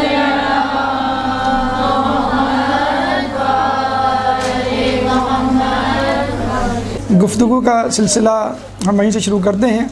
ہم نے یہ کہا کہ جب انسان پر اللہ تعالیٰ اپنی نعمتوں کی برسات کرتا ہے تو وہ بعض اوقات دنیا داری، حب دنیا میں مشغول ہو جاتا ہے، لیکن دنیا میں ایسے لوگ بھی ہیں تو جو دنیا داری میں ملوث نہیں ہوتے، خدا کی نعمتیں بے بہا ہوتی ہیں لیکن وہ اس کی محبت میں گرفتار نہیں ہوتے، اور ایسے لوگ یقیناً ایک خزانے کی مثل ہیں۔ کہتے ہیں کہ عیسیٰ علیہ السلام اپنے حواریوں کے ساتھ سفر پہ جا رہے تھے، تو حواریوں نے یہ نوٹ کیا کہ رستے میں سونا، چاندی، ہیرے جواہرات کے چھوٹے چھوٹے ٹکڑے پڑے ہوئے ہیں، جس سے ان کو شک ہوا کہ یہاں پر خزانہ موجود ہے کہیں آس پاس۔ جیسے گندگی کا ڈھیر ہوتا ہے تو گندگی کے ڈھیر سے پہلے کوڑا کرکٹ اور یہ غلاظت ہمیں نظر آنا شروع ہو جاتی ہے، اسی طرح ان کو سونا چاندی اور اس کے ٹکڑے نظر آئے، تو انہوں نے عیسیٰ علیہ السلام سے کہا کہ ہم یہ چاہتے ہیں کہ یہاں پر موجود خزانے کی کھوج لگائیں، کیا آپ ہمیں اس کی اجازت دیں گے؟ تو عیسیٰ علیہ السلام نے کہا کہ ٹھیک ہے، تم اس خزانے کی کھوج لگا سکتے ہو، اور مجھے بھی اجازت دو تاکہ میں بھی اپنا خزانہ ڈھونڈ کے لاؤں۔ تو وہ بڑے حیران ہوئے کہ عیسیٰ علیہ السلام بھی ماشاءاللہ خزانے کی تلاش میں، اور یقیناً ان کا خزانہ تو ہم سے بڑا خزانہ ہوگا۔ انہوں نے کہا ٹھیک ہے، اس بہانے ان کو کم از کم جسے کہتے ہیں فرصت تو مل گئی کہ ہم اب بڑی سکون سے اور آزادی کے ساتھ خزانہ ڈھونڈیں گے۔ عیسیٰ علیہ السلام چلے گئے۔ اب عیسیٰ علیہ السلام جاتے ہیں ایک بیاباں میں، ایک جنگل میں، ایک کٹیا ہوتی ہے، جھوپڑی چھوٹی سی، دروازہ کھٹکھٹاتے ہیں، ایک بڑھیا نکلتی ہے۔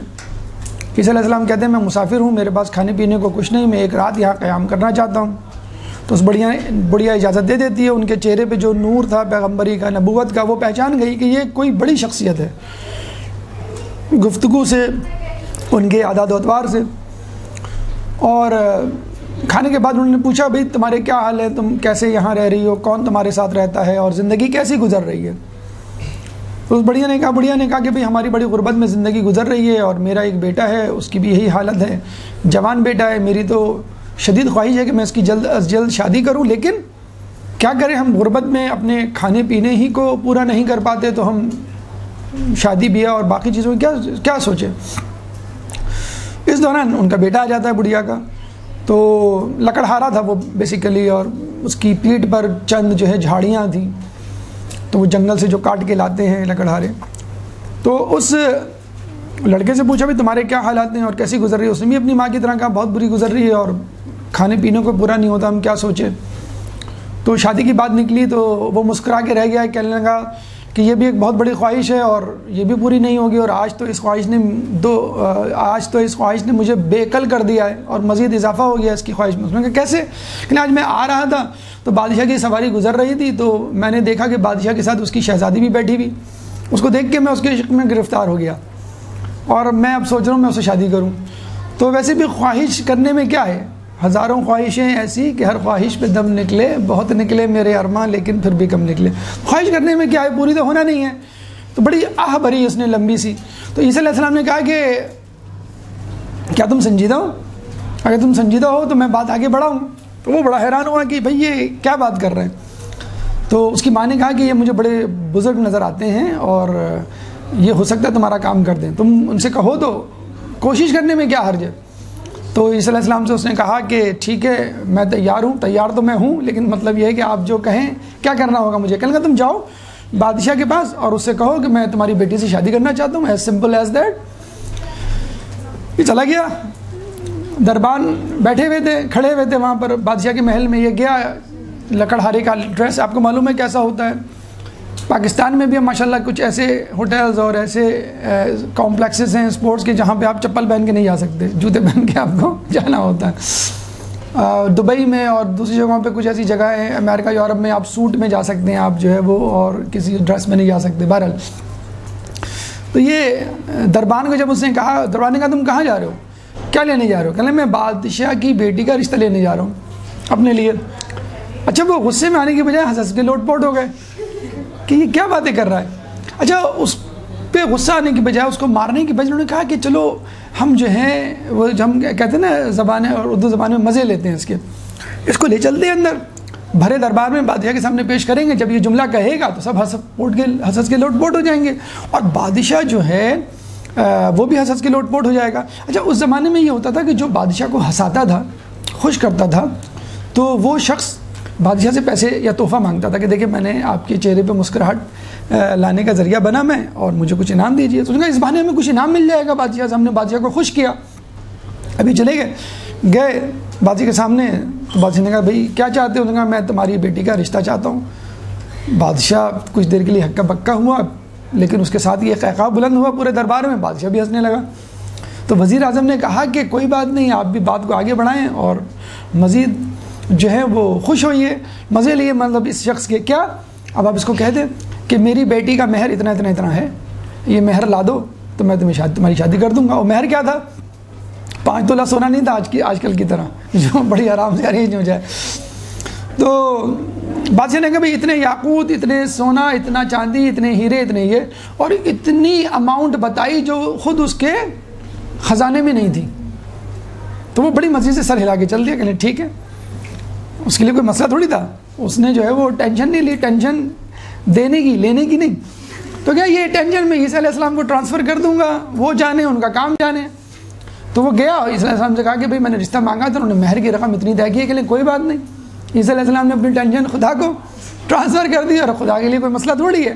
اب یہ کہ بیاباں میں عیسیٰ علیہ السلام نے کہا کہ بھائی تم دعا مانگو، وہ میں دعا مانگتا ہوں، تم جو ہے یہ پتھر کنکر جتنے بھی پڑے ہوئے ان کو بوری میں ڈالنا شروع کر دو۔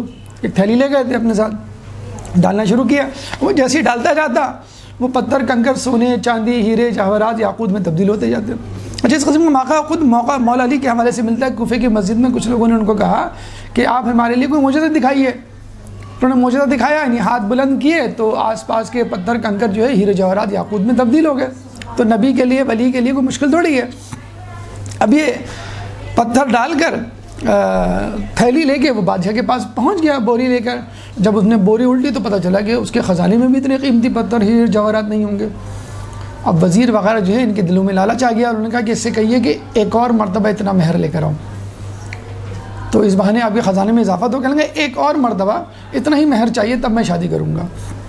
دوبارہ گیا عیسیٰ علیہ السلام سے بھولے پن میں کہا کہ بھائی انہوں نے ایک اور اتنا ہی مہر مانگا ہے. کہنے کوئی بات نہیں. پھر وہیں گئے, پھر کہا کہ یہ پتھر کنکر جتنے بھی ہیں بوری میں ڈالنا شروع کرو. انہوں نے ڈالنا شروع کیے, پھر وہی ہیرے جواہرات یاقوت میں تبدیل ہو گئے. وہ دوبارہ لے کے گیا اور پھر بوری الٹ دی, پھر وہی ماشاءاللہ خزانہ. تو وزیروں نے کہا کہ لگتا ہے اس کا تعلق کسی ایسی شخصیت سے جو اس کو یہ دے رہا ہے, کیونکہ اس کی حالت سے تو نہیں لگتا. اس سے پوچھا گیا تو اس نے کہا یہ میرے گھر جو ہے وہ نبی عیسیٰ ٹھہرے ہوئے.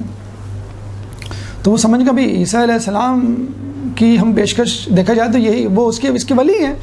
تو انہوں نے کہا کہ اس سے رشتہ کرنے میں کوئی قباحت نہیں, کیونکہ جب یہ پتھر کنکر کو ہیرے بنا سکتا ہے تو آپ کی سلطنت کو بھی بچا سکتا ہے. آپ کی بیٹی کو بھی جسے کہتے ہیں سونے میں تول دے گا, یا سونے کا نوالا کھلائے گا, اس میں کیا حرج ہے. تو بادشاہ نے کہا ٹھیک ہے تم اپنے نبی عیسیٰ کو بولو کہ وہ آئیں اور تمہارا نکاح پڑھیں. اور عیسیٰ علیہ السلام آئے, ان کا نکاح پڑھا اور شہزادہ شہزادی کی شادی, لکڑہارے اور شہزادی کی شادی ہو گئی. دوسرے دن بادشاہ کو ہارٹ اٹیک یعنی طبیعت خراب ہوئی اس کی, اور وہ اسی دن مر گیا بیچارہ. تو ظاہر سی بات ہے کوئی اور تو نہیں تھا, یہی تھا, ایک بیٹی تھی اور یہ داماد, تو اس کے ہاتھ میں پوری سلطنت آ گئی. تو اب شہزادہ شہزادی یعنی بادشاہ اور ملکہ بن گئے اور ہنسی خوشی رہنے لگے. یہاں پہ عموماً دنیاوی کہانی ختم ہو جاتی ہے. ٹھیک ہے, میں نے ایک جگہ یہ واقعہ پڑھا تو سب نے کہا سبحان اللہ. میں نے کہا سبحان اللہ مت پڑھیے, ابھی کہانی ختم نہیں ہوئی, ابھی بریک آیا ہے. تو دنیاوی کہانی یہاں ختم ہو جاتی ہے, یا فلم یا ڈرامہ یا افسانہ یہاں ختم ہو جاتا ہے. اچھے دن آتے ہیں اور اچھے دن آنے کے بعد یہی, کیونکہ ہماری منزل اچھے دن ہے نا, پیسہ. اچھے دن کیا مطلب پیسہ. تو شادی ہو گئی, 3 دن بعد عیسیٰ علیہ السلام آئے اس سے ملنے کے لیے. تو شکر ہے کہ اس نے پہچان لیا اور عزت دی, ہاتھ ملایا اور اپنے ساتھ تخت پہ بٹھایا اور بہت شکریہ ادا کیا, مہمان نوازی کی. پھر عیسیٰ علیہ السلام نے کہا اچھا مجھے جانے دو, اب مجھے جانا ہے. تو وہ رخصت کرنے کے لیے ان کو دروازے تک گیا. جیسے ہی پلٹا اس نے کہا عیسیٰ علیہ السلام مجھے آپ سے ایک سوال کرنا ہے, اگر آپ نے اس سوال کا جواب نہیں دیا تو جو کچھ احسانات آپ نے مجھ پر کی ہیں اس کے کوئی معنی نہیں. دیکھیں صاحب معرفت تھا. ٹھیک ہے, تو عیسیٰ علیہ السلام سے اس نے پوچھا کہ آپ مجھے یہ بتائیے کہ آپ نے مجھے 2 دن میں بادشاہ بنا دیا اور آپ خود اتنی سادہ زندگی گزار رہے ہیں, یعنی آپ خود کے نہیں بن جاتے. ہمارے معاشرے میں بھی ایسے لوگ ہیں نا, فلاں کو مشورہ دیں گے فلاں کو مشورہ دیں گے تو بیگمات ناراض ہوتی ہے, خود تو کچھ کرتے نہیں ہیں, لوگوں کو مشورے دیتے پھرتے ہیں. فلاں کا یہ کام کروا دیا, فلاں کا یہ کام کروا دیا, اور خود جو ہیں وہ بیٹھے ہوئے. تو عیسیٰ علیہ السلام سے کہا کہ آپ نے 2 دن میں مجھے بادشاہ بنا دیا, آپ خود کیوں نہیں بن جاتے. عیسیٰ علیہ السلام نے کیا کہا اللہ تعالیٰ نے اس سے بڑی سلطنت آخرت میں میرے لیے رکھی ہوئی ہے, اور جہاں تک بات ہے ان نعمتوں کا جس سے تم اس وقت استفادہ کر رہے ہو ان سے اور لطف اٹھا رہے ہو, اس کے بدلے میں اللہ نے اس وقت مجھے ایسی روحانی لذتیں دی ہوئی ہیں کہ جن میں انا مشغول ہوں کہ مجھے فرصت ہی نہیں ہوتی دنیا کی نعمتوں سے لطف اندوز ہونے کی. 2 عالم سے کر دی ہے بیگانہ دل کو, عجب چیز ہے لذت آشنائی. کہ جب آدمی خدا کی محبت خدا کے عشق میں گرفتار ہو تو یہ تمام چیزیں اس کے جسے کہ لیں کوئی حیثیت نہیں رکھتی. مقداد بن اسود آئے تھے مولا کے پاس کہ مولا غربت فقر و فاقہ کا مارا ہوا ہوں, کچھ دے دیجئے. تو مولا نے پتھر اٹھایا دیا تو وہ سونے میں تبدیل ہو گیا. مقداد تھوڑا سا ٹکڑا توڑ کے چلے گئے, واپس آئے کچھ دنوں بعد, مولا پھر پریشانی کا شکار ہوں, کچھ دے دیجئے. مولا نے پھر پتھر اٹھایا, ہاتھ میں رکھا, وہ پتھر سونے میں تبدیل ہو گیا. پھر ٹکڑا توڑا, پھر چلے گئے. تیسری مرتبہ آئے, شرمندہ. مولا شرمندگی ہوتی ہے بار بار مانگتے ہوئے, آپ مجھے سکھا کیوں نہیں دیتے, سونا بنانا سکھا کیوں نہیں دیتے. یہ بھی بڑا اچھی جسے کہتے ہیں بڑا اچھا کوسچن, بہت اچھی جسے کہتے ہیں کہ پیش رفت کہ میں خود ہی بنا لوں. تو مولا علی نے کہا اس کے لیے تو تمہیں ہمارے ساتھ رہنا ہوگا، ٹریننگ حاصل کرنی ہوگی نا، جیسے ڈاکٹرز ہاؤس جاب کرتے ہیں یا انجینئر یا اپرینٹسشپ کرتے ہیں، تمہیں ہمارے ساتھ رہنا ہوگا۔ مقداد نے کہا کوئی بات نہیں، سونا سیکھنے کے لیے آدمی جو ہے وہ دنیا کی پاتال میں چلا جائے۔ کہنے لگے ٹھیک ہے میں رہ لیتا ہوں۔ تو وہ سیکھنے لگے، تیسرے دن کے اختتام پر جانے لگے مقداد بغیر کچھ کہے۔ مولا نے کہا کہاں جا رہے ہو؟ نا واپس اپنی زندگی میں۔ کہنے لگے کہ اپنے گھر۔ کہنے لگے ابھی تو میں نے تمہیں سونا بنانا سکھایا ہی نہیں۔ تو مقداد نے کہا اب مجھے اس کی ضرورت نہیں، میں نے آپ کے ساتھ رہ کے وہ معنوی لذات حاصل کر لی ہیں کہ اب دنیا کی لذت کی کیا مجھے فکر۔ بی بی فضہ سے کسی نے کہا کہ فضہ تم بہت خوش قسمت ہو کہ اہل بیت کے گھرانے کی خادمہ، تمہاری جنت تو پکی۔ تو بی بی فضہ نے کہا ارے بدبخت، جو اہل بیت کی گھرانے کی خادمہ ہو اس کو جنت کی کیا ضرورت، یہ خود کیا جنت سے کم ہے؟ رسول کے ساتھ صحابی جا رہے تھے، کہنے لگے کہ میرے سامنے میرے نزدیک پتھر اور سونا برابر ہے، یعنی جو سامنے پتھر پڑا ہوا ہے یہ سونا ہو یہ پتھر ہو میرے لیے کوئی حقیقت نہیں رکھتا، میرے سامنے میرے نزدیک سونا اور پتھر برابر ہے۔ رسول نے کہا اب تم آزاد مرد ہو، اب تم آزاد ہوئے دنیا کی غلامی سے۔ تو جب آپ کے سامنے آئی فون ایکس اور نوکیا 3310 برابر ہو جائیں، اور جب آپ کے سامنے اسکوٹر اور لینڈ کروزر برابر ہو جائے، تب آپ سمجھ لیجئے کہ آپ اس دنیا کی محبت سے آزاد ہو گئے۔ درود پڑھ دے محمد والے محمد۔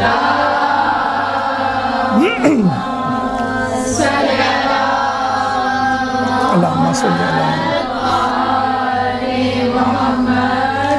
اس کے بعد عیسیٰ علیہ السلام اس شخص کو لے کے گئے اپنے ساتھیوں کے ساتھ، ان کو خزانہ تو نہیں ملا، انہوں نے عیسیٰ سے پوچھا آپ کو مل گیا؟ کہنے لگے یہ ہے میرا خزانہ۔ تو ایسے لوگ کسی خزانے سے خود کم نہیں ہوتے۔ تو جب عیسیٰ علیہ السلام نے یہ کہا تو وہ شخص لکڑہارے کا لباس پہن کر عیسیٰ علیہ السلام سلطنت کو لات مار کے عیسیٰ علیہ السلام کے ساتھ چلا گیا۔ تو جسے کہتے ہیں کہ جب آدمی کو معنویت، آخرت، خدا کی خدائی اور اس کے عشق میں جب وہ مبتلا ہو جائے تو پھر اس کو دنیا کے عشق اور دنیا کی محبت سے کوئی سروکار نہیں ہوتا۔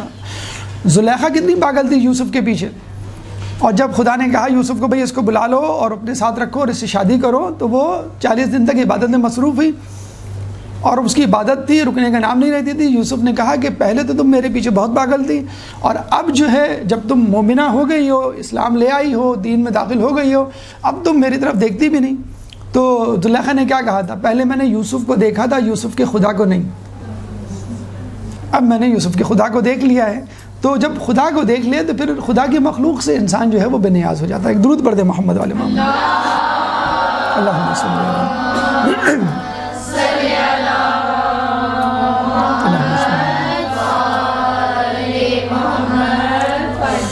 دیکھیے اتنے بڑے بلند مقام و مرتبے کے حامل ہونے کے باوجود انسان میں کچھ نہ کچھ فقر، غرور، تکبر آ ہی جاتا ہے، لیکن عیسیٰ علیہ السلام کی عظمت کو سلام کہ انہوں نے اتنے بلند مقام کو حاصل کرنے کے باوجود بھی تواضع و انکساری کا دامن نہیں چھوڑا۔ کہنے لگے اپنے ساتھیوں سے کہ آج میں ایک اہم کام کرنے جا رہا ہوں۔ تو لوگوں نے کہا کہ بالکل آپ کیجئے، ہم آپ کے ساتھ ہیں۔ تو ایک بڑے مرتبات میں پانی لے کر آئے اور اس پانی سے اپنے حواریوں کے پاؤں دھونے لگے۔ حواری اتنے پریشان، اتنے شرمندہ کہ آپ یہ کیا کر رہے ہیں، آپ نبی ہیں، ہم آپ کے حواری ہیں، آپ ہمارے پاؤں دھو رہے ہیں۔ تو عیسیٰ علیہ السلام نے کہا کہ جو بڑا ہوتا ہے اسی کو تو تواضع انکساری کا مظاہرہ کرنا پڑتا ہے، چھوٹا تھوڑی کرتا ہے، چھوٹا تو ہوتا ہی کم تر ہے بیچارہ، وہ کیا تواضع انکساری کا، جو بڑا ہوتا ہے اس کو تو تواضع انکساری کا مقابلہ اظہار کرنا پڑتا ہے۔ اور میں تمہارے ساتھ تواضع انکساری کر رہا ہوں اور تمہارے پاؤں دھو رہا ہوں تاکہ تم آگے اپنے سے کمتر لوگوں کے پاؤں دھو اور ان سے تواضع انکساری کا مظاہرہ کو مٹا دے اپنی ہستی کو، اگر کچھ مرتبہ چاہے کہ دانہ خاک میں مل کر گلے گلزار ہوتا ہے۔ کافی کی ایک روایت ہے کہ حکمت کی تعمیر و ترقی تواضع سے ہوتی ہے نہ کہ تکبر سے، اور زراعت نرم زمین میں ہوتی ہے نہ کہ پہاڑ پر۔ حقیقت ہے کہ زمین کو پہلے آپ کو نرم کرنا پڑتا ہے ہل چلا کے، تبھی تو وہ بیج ڈالنے کے بعد آپ کو پودا دیتی ہے۔ سخت زمین یا چٹان پر تو کوئی پودا نہیں اگتا۔ اور یہ بھی کہا جاتا ہے، ایک اور مثال دی جاتی ہے کہ جو درخت پھل سے لدا ہوا ہوتا ہے اس کی شاخیں جھکی ہوئی ہوتی ہیں۔ مولا کیا فرماتے ہیں کہ اکڑنا تو مردے کی پہچان ہے، جو زندہ ہوتا ہے وہ تو جھک کے اور تواضع سے ملتا ہے، اکڑنا جو ہے وہ مردے کی پہچان ہوتی ہے۔ اس کا مطلب ہے آپ مردہ ہیں، آپ ڈیڈ ہیں، آپ کو فکر ہی نہیں آس پاس کے لوگوں کی۔ تو جھکاؤ اور جھکنا جو ہے، جسے کہتے ہیں نا کہ سراہی سرنگو ہو کے بھرا کرتی ہے پیمانے۔ تو تواضع انکساری کہتے ہیں کہ آدمی کو اللہ تعالیٰ ہر نیکی کی توفیق دیتا ہے، نماز کی، روزے کی، عبادت کی، شب داری کی، اور لوگوں سے اچھے حسن اخلاق کی، لیکن تواضع کی توفیق اللہ نہیں دیتا۔ تواضع کو خود پیدا کرنا پڑتا ہے، یہ واحد نیکی ہے جسے آپ کو خود کیوں آپ کو گرانا پڑتا ہے نا۔ اللہ آپ کو گرائے گا تو یہ تو آپ کی خود نفس کی جو جنگ ہے اس کے خلاف ہے، آپ نفس سے جنگ تھوڑی کریں گے، خود گرا رہا ہے ایک شخص۔ لیکن خود گرنا، بھائی دیکھیں نا کہ ایک آدمی آپ کو اپنی خدمت پر مجبور کرے کسی خوف میں مبتلا رکھ کر تو ایک الگ بات ہے، لیکن آپ خود سے اس کی خدمت کریں، تواضع کریں، اپنے آپ کو کمتر ظاہر کریں، یہ آپ کو تواضع جو ہے وہ خود پیدا کرنا پڑتا ہے۔ تو یہ کہنا کہ بھئی میں بڑا ہوں یا بڑی مسند پہ فائز ہوں، مقام و مرتبے کا حامل ہوں، میں کیسے کروں، میں کیوں اس کو سلام کروں، میں کیوں اپنی غلطی کی معافی مانگوں، جو ہمارے ہاں ایک تکبر کا، تو اس کو چھوڑ کر اس تواضع انکساری کو اپنائیے کہ خود ہمیں چھٹے امام سے ملتا ہے کہ اگر ایک شخص کسی دوسرے سے ملنے جاتا ہے اور اس سے جس سے لڑائی ہے اپنی غلطی کی معافی مانگتا ہے، حالانکہ غلطی اس کی نہ ہو دوسرے کی ہو، تو اس پہ جنت واجب ہو جاتی ہے۔ ہم کہتے ہیں نا اکثر غلطی میری تھوڑی، غلطی تو اس کی، وہ فون کرے، وہ مجھ سے معافی مانگے، تو کہتے ہیں اگر آپ خود مانگ لیں تو آپ پہ جنت واجب ہو جاتی ہے۔ تو یہ وہ ہے تواضع انکساری جو عیسیٰ علیہ السلام نے روا رکھی۔ ایک اور واقعہ میں تواضع انکساری کے حوالے سے ملتا ہے۔ دیکھیے شیطان کی یہ پوری کوشش ہوتی ہے کہ آپ کو نیکیوں سے دور رکھے، لیکن جب آپ نیکیاں کرتے چلے جاتے ہیں تو شیطان آپ کو اپنی نیکیوں کے تکبر، جسے کہتے ہیں عجب، اپنی نیکیوں پر گھمنڈ، اس میں مبتلا کر دیتا ہے۔ بعض اوقات تو یہ بھی لکھا ہے، علماء نے کہا ہے کہ بعض اوقات وہ آپ کو نماز شب کے لیے اٹھاتا ہے، آپ کے لیے نیکیاں آسان کرتا ہے۔ جب آپ نیکیاں کر لیتے ہیں تو اسی نیکی پر گھمنڈ کرنے لگتے ہیں، جب گھمنڈ کرتے ہیں تو پھر آپ شیطان کے برابر پہنچ جاتے ہیں۔ تو ابلیس جس نے گھمنڈ کیا تھا اپنی نیکی پر، وہی حربہ لے کر آیا، وہی مکروہ قبیح فعل عیسیٰ علیہ السلام کے پاس، اور کہنے لگا آپ تو بڑے عظیم پیغمبر ہیں کہ جو بن باپ کے پیدا ہوئے، کوئی پیغمبر ایسا پیدا نہیں ہوا۔ تو عیسیٰ علیہ السلام نے کہا کہ سب عظمت، ساری عظمت اللہ کے لیے ہے کہ جس نے آدم علیہ السلام کو بن باپ اور بن ماں کے پیدا کیا۔ میرا مرتبہ تو آدم سے بھی کم ہے اور عظمتیں تو اللہ کے لیے ہیں۔ پھر شیطان نے کہا تو آپ وہ عظیم پیغمبر ہیں کہ جس نے گہوارے میں کلام کیا ہے نا، کہ قال انی عبداللہ آتانی الکتاب وجعلنی نبیہ۔ تو عیسیٰ علیہ السلام نے کہا کہ تمام عظمت اللہ کے لیے ہے کہ جس نے مجھے قوت گویائی دی، اگر وہ چاہتا تو مجھے گونگا پیدا کرتا، میں بولنے کی صلاحیت نہیں رکھتا۔ پھر شیطان نے کہا آپ تو وہ ہیں جو پرندے، مٹی کے پرندے پر پھونک مارے تو وہ پرندہ حقیقت میں پرندہ بن کے اڑ جائے۔ انہوں نے کہا کہ تمام عظمتیں اللہ کے لیے ہیں کہ جو اس تمام کائنات کا خالق ہے۔ پھر شیطان نے کہا کہ آپ تو وہ ہیں کہ جو مردہ کو زندہ کر دیں۔ تو عیسیٰ علیہ السلام نے کہا تمام عظمتیں اللہ کے لیے ہیں کہ جو انسان کو پیدا کرتا ہے، پھر مارتا ہے، پھر دوبارہ پیدا کرتا ہے۔ تو اس نے کہا شیطان نے کہ ایک وقت آئے گا کہ آپ لوگوں میں روزی تقسیم کریں گے۔ تو عیسیٰ علیہ السلام نے کہا کہ تمام تعریفیں اللہ کے لیے ہیں اور وہ تمام خامیوں کو تائیوں سے منزہ ہیں۔ پھر کہتے ہیں کہ شیطان ایک چیخ مار کے بھاگا، جیسی بھاگا پھسلا اور ایک نالے میں جا کے گر پڑا۔ تو یہ ہے وہ تواضع انکساری اور وہ طریقہ کار جو ہمیں اپنانا چاہیے۔ اگر کوئی آپ کی تعریف کرے تو آپ کیا کہیں کہ یہ اللہ کی دین ہے۔ سلیمان علیہ السلام کی سلطنت کے متعلق اگر کوئی شخص کہتا کہ کیا بڑی سلطنت ہے، کیا نیکیاں ہیں، کیا نعمتیں ہیں، کیا خوبیاں ہیں جن کے آپ حامل، تو وہ کیا کہا کرتے تھے؟ کیا کہا کرتے تھے؟ ھذا من فضل ربی۔ اکثر آپ مکانوں پہ، زیر تعمیر مکانوں پہ لکھا ہوا دیکھتے ہیں نا، ھذا من فضل ربی۔ وہ یہی ہے کہ یہ سب کچھ میرے اللہ کا فضل ہے، یعنی میں اس قابل ہوئی نہیں۔ یہ تو اللہ ہے کہ جس نے جو ہے مجھے یہ سب کچھ دیا ہوا ہے. تو یہ وہ تواضع انکساری ہے جو ہمیں اپنی زندگی میں جاری و ساری رکھنی چاہیے. درود پڑھ دیں محمد والے محمد پہ.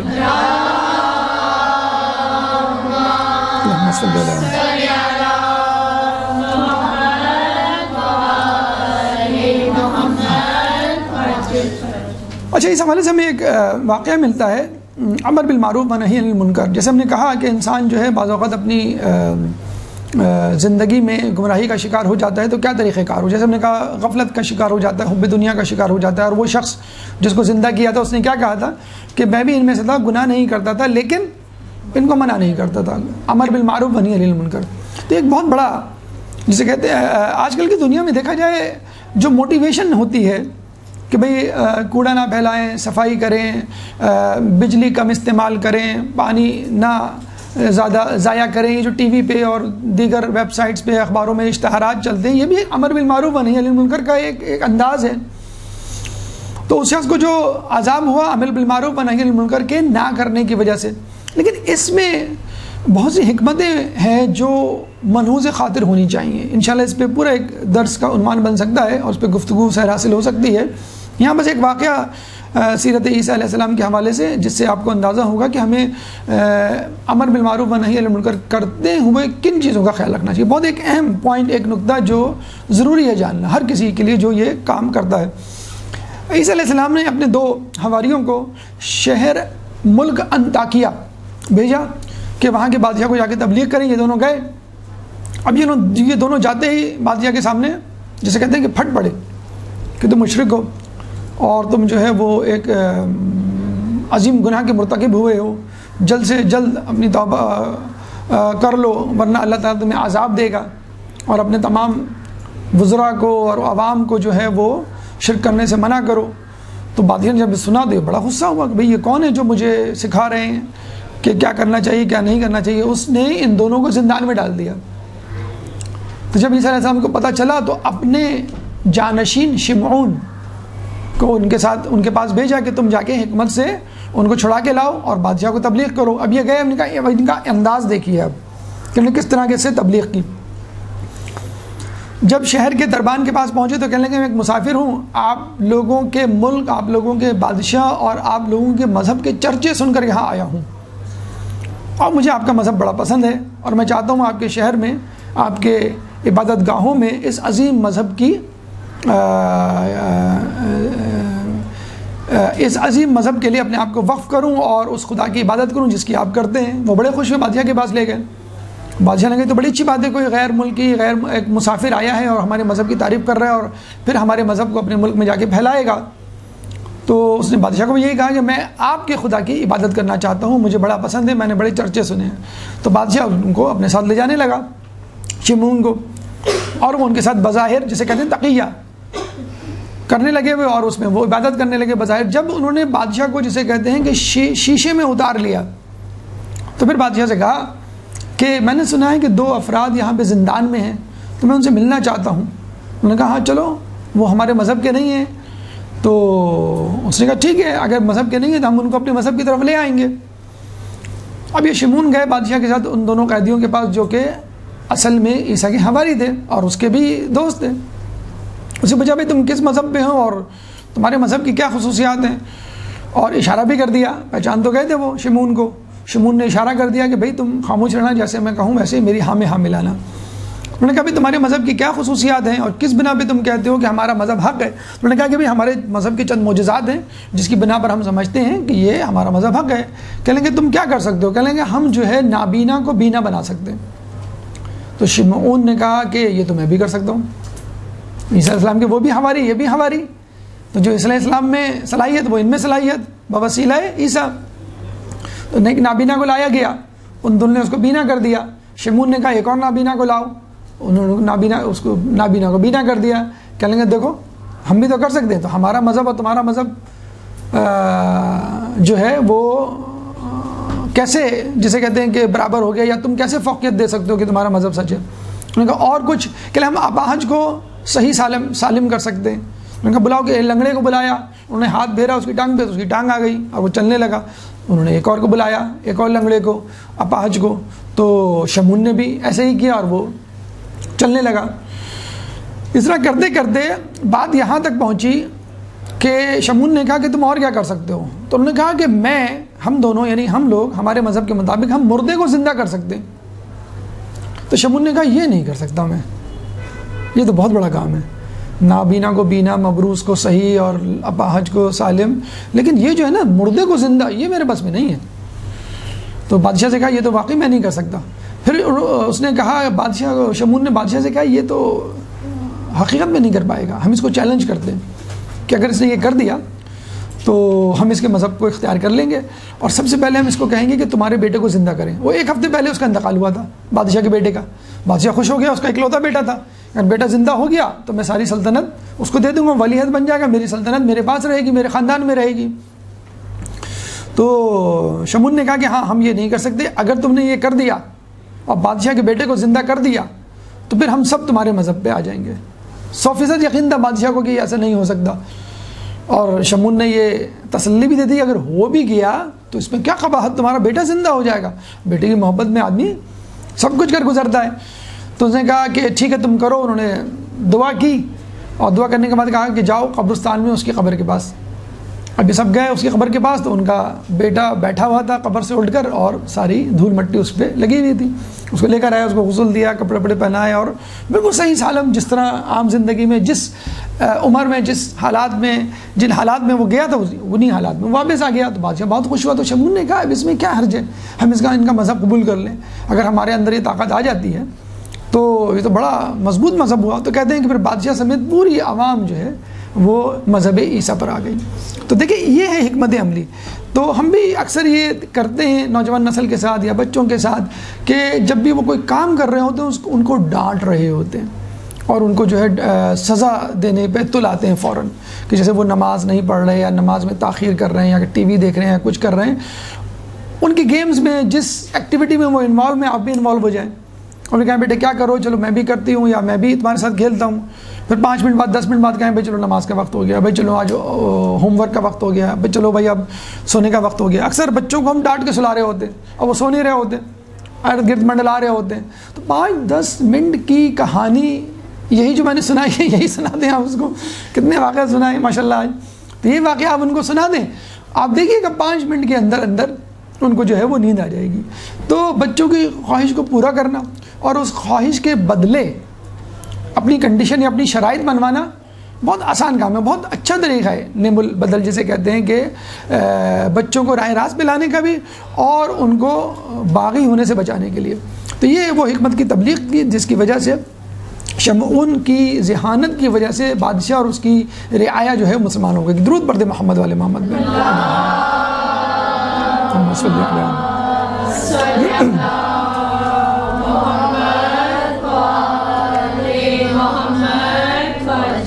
دیکھیے ہمارا یقین ہے، ہمارا ایمان ہے کہ انبیاء کے ہاتھوں سے سرزد ہونے والے معجزے اور انبیاء کی سیرت کے نمونے تمام کے تمام ائمہ اہل بیت کی زندگی میں شامل ہیں۔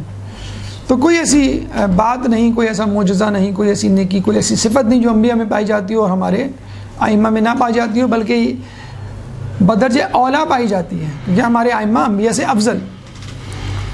تو چند واقعات جس میں اہل بیت کا تذکر ہوتا ہے، اہل بیت ہمیں یاد آتے ہیں۔ عیسیٰ علیہ السلام ایک دفعہ ایک بازار سے گزرے، ایک جگہ سے گزرے، ایک علاقے سے گزرے، تو دیکھا ایک شخص بہت ہی پریشان حال، چہرے سے اس کی پریشانی ٹپک رہی تھی۔ تو اس سے پوچھا تم کیوں پریشان ہو؟ تو اس نے کہا کہ مجھے جہنم کے عذاب کے خوف نے اس حالت سے دوچار کر دیا ہے، میں بہت خوفزدہ ہوں کہ اللہ مجھے جہنم کی آگ میں نہ جلائے، اس لیے میں پریشان ہوں۔ عیسیٰ علیہ السلام نے کہا کہ اگر تم جہنم کی آگ اور اس کے عذاب سے خوفزدہ ہو تو اللہ تمہیں جہنم کی آگ میں نہیں جلائے گا۔ یہ دعا کر کے آگے بڑھ گئے۔ پھر آگے گئے، ایک شخص کو اور دیکھا، وہ بھی پریشان، اور پریشانی اس کے چہرے سے ٹپک رہی تھی۔ کہتے تم کیوں پریشان ہو؟ کہنے لگے کہ میں اس لیے پریشان ہوں کہ مجھے جنت میں جانے کا لالچ ہے اور مجھے خوف ہے کہ وہ جنت میرے ہاتھ سے نہ چلی جائے۔ تو اس نے کہا اگر تمہیں جنت کی شدید خواہش ہے تو اللہ تعالیٰ تمہیں اس جنت سے محروم نہیں کرے گا۔ یہ کہہ کے عیسیٰ علیہ السلام آگے چلے گئے۔ ایک تیسرے شخص کو دیکھا، وہ بھی پریشان، لیکن اس کے چہرے پہ ایک نور موجود تھا جو باقی دونوں کے چہروں پہ نہیں تھا۔ پریشان تینوں تھے. تیسرے شخص کے چہرے پہ ایک نور تھا. عیسیٰ علیہ السلام نے کہا کہ تم کیوں پریشان؟ کہنے لگے کہ مجھے خدا کے عشق نے اس پریشانی میں مبتلا کر دیا. یعنی میرا خدا مجھ سے ناراض نہ ہو جائے. یعنی اس کو نہ جنت کی فکر تھی، نہ جہنم کی فکر تھی، نہ جہنم کے عذاب کا خوف تھا، نہ جنت کی نعمتوں کا لالچ تھا. اسے بس خدا کی محبت کی فکر تھی کہ خدا مجھ سے ناراض نہ ہو جائے. اب یہاں پہ مولا علی کا وہ قول یاد کیجئے کہ نہ میں جہنم کے عذاب کے خوف سے عبادت کرتا ہوں، نہ میں جنت کی نعمتوں کی شوق میں عبادت کرتا ہوں، بلکہ میں تو اس لیے عبادت کرتا ہوں کہ اللہ عبادت کے لائق ہے. کیونکہ جہنم کے خوف سے عبادت غلاموں کی عبادت ہے، اور جنت کے شوق میں عبادت تاجروں کی عبادت ہے، اور اللہ کی محبت میں عبادت آزاد انسان کی عبادت ہے. ایک درود پڑھ دے محمد والے محمد. اللہم صلی علی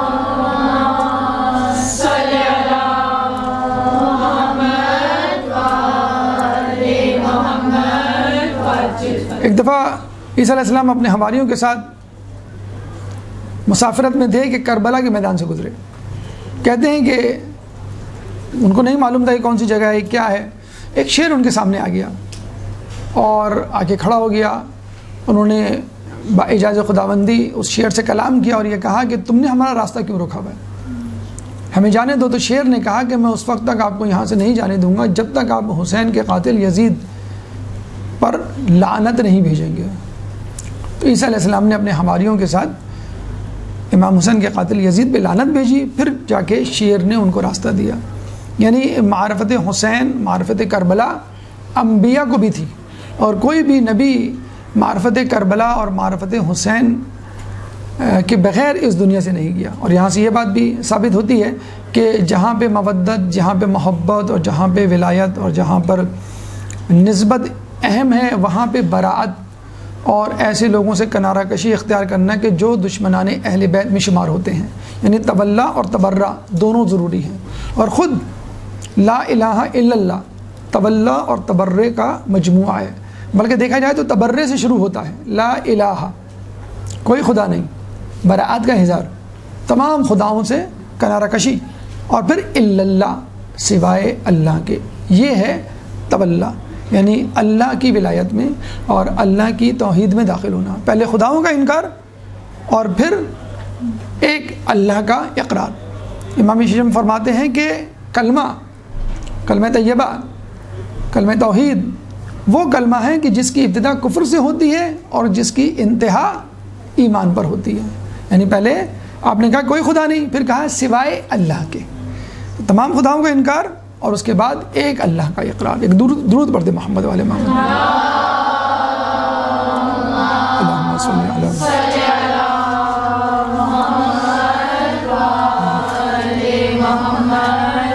دیکھیں عیسیٰ علیہ السلام کی شخصیت اس حوالے سے بھی ہمارے لیے ضروری ہے کہ جب امام کا ظہور ہوگا تو عیسیٰ علیہ السلام کا نزول ہوگا، اور اس کا انتظار خود عیسائی دنیا بھی کر رہی ہے، لیکن ایک مختلف انداز سے. جس طرح ہم کر رہے ہیں کہ امام زمانہ رہبر ہوں گے اور باقی پیش ان کے پیروکار عیسیٰ علیہ السلام سمیت، جبکہ وہ یہ سمجھ رہے ہیں کہ عیسیٰ علیہ السلام رہبر ہوں گے، باقی سب چاہے وہ امام مہدی کیوں نہ ہو وہ ان کے پیروکار ہوں گے. تو یہاں یہ بات سمجھ لینا ضروری ہے، اور اس کی خبر خود عیسیٰ علیہ السلام نے دی کہ میرے بعد ایک نبی آئے گا جس کا نام احمد ہوگا، اور جس کی نسل سے آخری بیٹا مہدی اس دنیا میں ظہور کرے گا، جو اس دنیا کو عدل سے اس طرح بھر دے گا جس طرح وہ ظلم سے بھری ہوئی ہوگی. اور جب وہ ظہور کرے گا تو میں اس کے ساتھ نزول کروں گا، اور اس کے ساتھ اس دنیا کو عدل سے بھرنے میں اس کی مدد کروں گا. یعنی عیسیٰ علیہ السلام مہدی علیہ السلام کے ناصروں میں سے ایک ناصر ہوں گے. ایک درود پڑھ دے محمد والے محمد.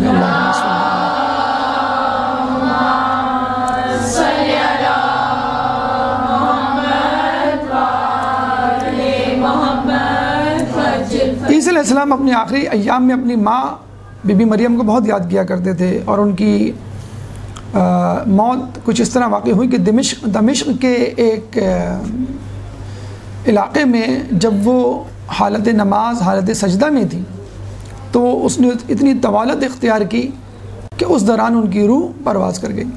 اور جب اپنی ماں کو روزے افطار کے وقت اٹھانے کے لیے گئے تو پتہ چلا کہ ان کی ماں جو ہے وہ خالق حقیقی سے جا ملی ہیں۔ پھر ان کو وہاں سے اٹھا کے لائے اور بیت المقدس میں انہوں نے ان کو دفن کیا۔ کہتے ہیں کہ بی بی مریم علیہ السلام کو عیسیٰ علیہ السلام نے اپنے خواب میں دیکھا تو پوچھا کہ آپ کے کیا حال ہیں؟ تو مریم علیہ السلام نے کہا کہ مجھے اللہ نے تمام نعمتیں دی بھی ہیں سوائے 2 نعمتوں کے جو مجھے دنیا میں تو میسر تھی، یہاں نہیں، گرمیوں کے روزے اور سردیوں کی نماز شب۔ ہم بڑے مزے سے کہتے ہیں کہ گرمیوں کے روزے کب ختم ہوں گے، سردیوں میں آئیں تاکہ ہم آرام سے روزے رکھیں، اور اللہ تعالیٰ کاش سردیوں میں نماز فجر یا نماز شب نہ رکھتا ہے کہ ہمیں اٹھنے میں جو ہے وہ مشکل پیش آتی ہے۔ مولا فرماتے ہیں کہ جس کام کو کرنے میں تمہیں اپنے نفس کو تیار کرنا پڑے، مجبور کرنا پڑے، وہی حقیقی نیکی ہے۔ اگر آپ ٹھنڈے کمرے میں روزے رکھیں یا جسے کہتے ہیں کہ گرمیوں کی راتوں میں فجر پڑھیں تو اس کی اتنی زیادہ اہمیت نہیں ہے جتنی گرمی کی تکلیف میں روزہ رکھیں، اور سردیوں میں نرم بستر پہ سوتے ہوئے آپ جو ہیں وہ نماز شب کے لیے اٹھیں۔ کہتے ہیں کہ ایران کا ایک باکسر تھا، وہ ویٹ لفٹر تھا، اس کو کہا کرتے تھے کہ آپ اتنا وزن کیوں اٹھا لیتے ہیں، کیسے اٹھا لیتے ہیں؟ کہ بس میں یا ابوالفضل عباس کہتا ہوں اور اٹھا لیتا ہوں۔ تو انہوں نے کہا کہ کبھی کوئی وزن اٹھاتے ہوئے تکلیف پیش آئی؟ کہیں گے ہاں پیش آتی ہے اکثر۔ کہیں کب؟ نماز فجر کے لیے ½ کلو کا کمبل اس کو اپنے چہرے سے ہٹاتے ہوئے جو ہے وہ تکلیف ہوتی ہے اور بہت مشکل ہوتا ہے۔ تو اس وقت اپنے نفس کو تیار کرنا، اپنی نیند کو توڑنا، اپنی راحت کو چھوڑنا خدا کی رضا کے لیے، خدا کی نماز کے لیے، خدا سے ملاقات کے لیے واقعی ایک بہت بڑا کام ہے۔ ایک درود پڑھ دیں محمد والے محمد میں، اللہم صلی